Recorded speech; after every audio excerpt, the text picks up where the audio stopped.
റമദാന്റെ അവസാനത്തെ 10ലേക്ക് നമ്മൾ കടന്നിരിക്കുന്നു. ലൈലത്തുൽ ഖദറിന്റെ ഏറ്റവും കൂടുതലും സാധ്യതയായ രാത്രികളാണ് നമ്മളിലൂടെ കടന്നു പോകുന്നത്. എന്നാൽ ചിലർക്കൊന്നും ഈ റമദാന്റെ അവസാനത്തെ 10 അവർക്ക് ഡ്രസ്സിങ്ങിന്റെ 10ആണ്. അതായത് പെരുന്നാളിലേക്കുള്ള ഓരോ ഡ്രസ്സിന്റെ കാര്യങ്ങളും അതിനു വേണ്ടി രാവിലെ ഉള്ള സമയങ്ങളും മുഴുവനും നശിപ്പിച്ച് കളയുന്ന ഒരവസ്ഥയാണ് നമുക്ക് കാണാൻ കഴിയുന്നതൊക്കെ. യഥാർത്ഥത്തിൽ ഒന്ന് ചിന്തിച്ചു നോക്ക്. റമദാൻ വരുന്നു വരുന്നു എന്ന് പറയുന്നത് കേട്ട് അടുത്ത മാസം റമദാന, നാളെ റമദാന എന്ന് കേട്ടതാണ്. ഇനി ഒരു 7-5 ദിവസം, ഈ തുച്ഛമായ ദിവസത്തിനുള്ളിൽ നമ്മളിൽ നിന്നും ഈ പുണ്യമാക്കപ്പെട്ട റമദാൻ വിട പറയുകയാണ്. പെരുന്നാൾ നമ്മളിലേക്ക് വരും.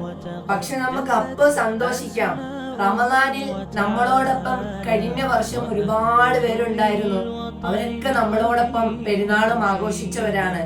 പിന്നെ അവര് പറഞ്ഞു അടുത്ത പെരുന്നാളിൽ കാണാമെന്നൊക്കെ. പക്ഷെ ഇന്ന് നമ്മളോടൊപ്പം ഇല്ല.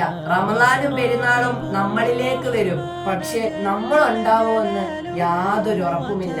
അതുകൊണ്ട് ഉള്ള സമയം പറ്റുന്ന കണക്ക് അള്ളാഹുവായിട്ട് നല്ല അമലുകൾ ചെയ്യുവാനോ ജീവിതത്തിൽ ഒരുപാട് മാറ്റങ്ങൾ ഉണ്ടാക്കിയെടുക്കുവാനോ റബ്ബ് സുബ്ഹാനഹു വ തആല തൗഫീഖ് നൽകി അനുഗ്രഹിക്കട്ടെ.